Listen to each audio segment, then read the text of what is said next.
What's up guys, Tiggy here from ProNDC. Welcome to another ESO video. So as I promised, here I have the Magicka Nightblade alternative gear setup video for you. I will show you a variation of different setups or different set combinations that you can run. As you can see, I currently have the Silence and Torm staff equipped, and that's basically because I already recorded the German version of this video. And yeah, I want to start with, like, it seems stupid because I have the Sanctorum staff now equipped here, but I want to start with easier to get setups. Just pretend that I use random staves here on the front bar.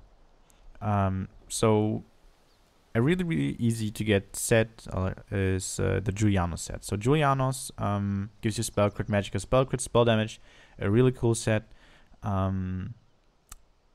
Takes 6 traits to research to craft it. You can get it from the Orsinium DLC, so you have to go to Hrothgar or ask someone to craft it for you if you do not have access to the DLC.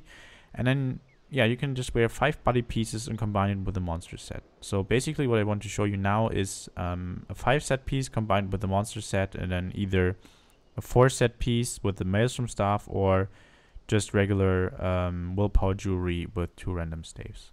So monster set Vulcan Scoria is really good. You can alternatively also use Narayneth. I'm not sure what's wrong with inventory inside. It's not showing my gear anymore because I have so many different Narayneth heads and shoulders and already called it out. But basically Narayneth gives you health same as Vulcan Scoria. And the Lich Crystal deals a ton of damage. Like when I do a target skeleton test, the Lich Crystal is somewhere between 1.7 to 1.9k DPS single target. Because like the cooldown is only 3 seconds, that's really low, and you have quite some direct damage in your rotation to make proper use of this set. But Vulcan Scoria gets boosted by engulfing flames and trials, so like flame damage is higher, and even especially if you're a dark elf, Vulcan Scoria is just like the safer bet. Because enemies can walk out of the Lich Crystal. That's why I just recommend to go with Vulcan Scoria. You can get Vulcan Scoria from City of Ash 1, and I'm sorry, City of Ash 2, the helmet, and of course like the shoulders from the Undaunted chests. You combine that with willpower if you're a complete beginner. So like Julianos, Vulcan Scoria willpower, and 2 random staves. Willpower, you can buy it very cheap at the guild vendors. Gives you magic and spell damage. Really cool. And yeah, you enchant it all with spell damage, of course, and that's pretty much it. So instead of Julianos, you of course have the option to go Mechanical Acuity. Yeah, the set that I already showed in my build video, or you can go with Burning Spellweave. I will show you a setup version with this in a second. If you have access to the Asylum Centaurium Inferno staff, you can use it. This is basically the setup that one of the setups you can use it with, like willpower, Julianos, Vulcan, and then the Asylum staff and the VMA staff on the back bar.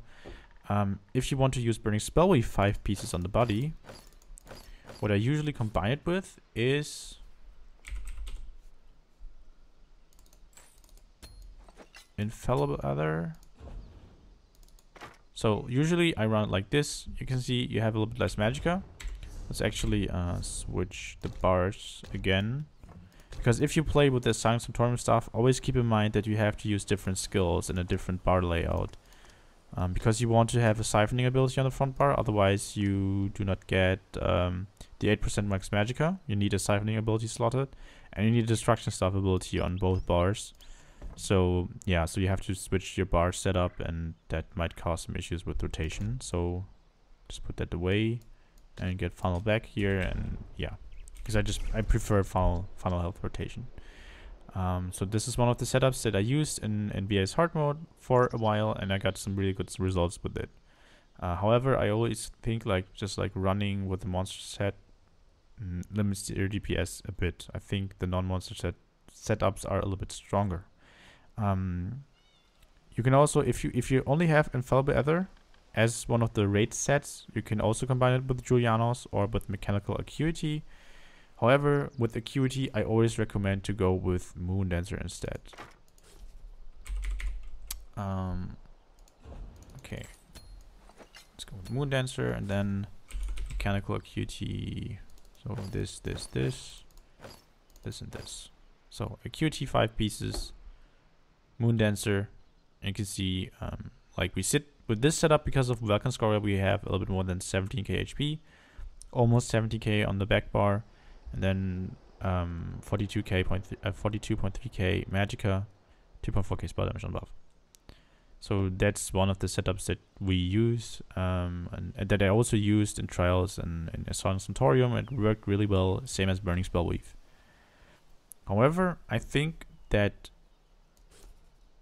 the setups that use 5 pieces of 2 sets are a little bit better. So I want my Magicka helmet now.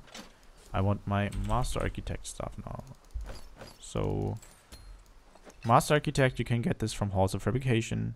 We wear 2 pieces on the body and 3 jewelry pieces. And then we want Mechanical Acuity. This one here. And then of course the staff here. So we have Mechanical Acuity 5 pieces, Master Architect 5 pieces. And what you always have to keep in mind, you need to use Soul Harvest. You can start with Fiery Rage on the boss fight if you want to, because you have Master Architect on both bars, but you want to use the cheap ultimate then. If you want to stay ranged, I recommend to go with the Burning Spell Weave setup that I showed in my build video. Like 5 piece Burning Spell Weave, 5 Mechanical Acuity, 1 piece Cannon.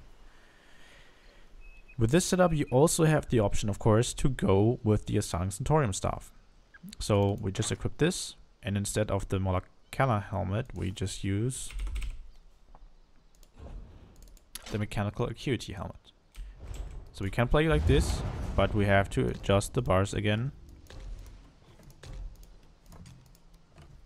and put siphoning ability on the front bar and destruction staff ability on the front bar, and put path on the back bar. It's the easiest way. Like this just is how it works personally for me. Keep in mind, like I said in my build video, the ESO Centaurium staff does not apply status effects, like from the set bonus, all 3 status effects, if you bar swap a Force Pulse.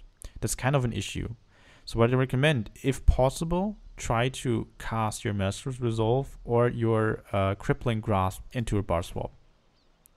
That way, you do not use your Force Pulse. Like the worst thing that could happen is like you use your Force Pulse 1 and you cast it into a bar swap. You saw the animation, but you don't see any of the debuffs here. Usually, like when I cast it a second time now, you will see the debuffs here on the right side. Like this. Yeah, you see minor melee, minor vulnerability. I blacklisted the burning status effect, so the enemy is also burning actually. But if I do the second cast into bar swap, it's not working. So we do not want this to happen.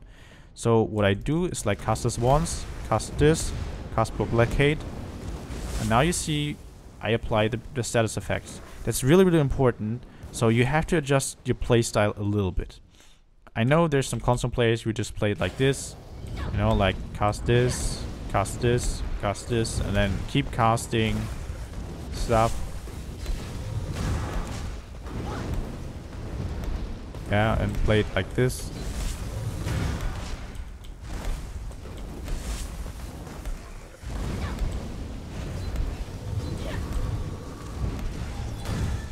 Yeah, and they just keep playing like this.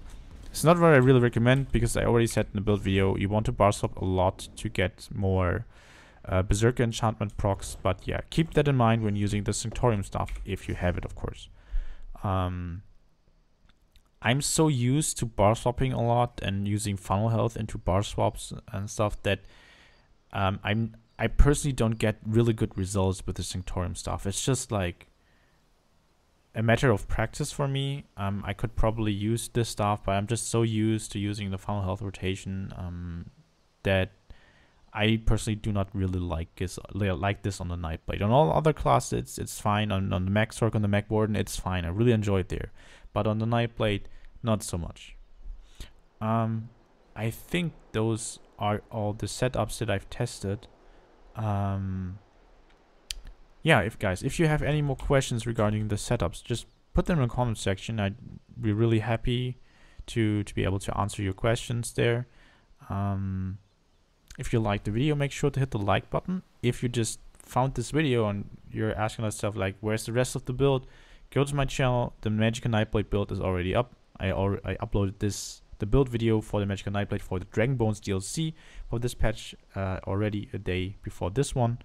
So go check that out. Leave a like there, and if you do not want to miss any more ESO content, make sure to hit the sub button. I'd really appreciate it.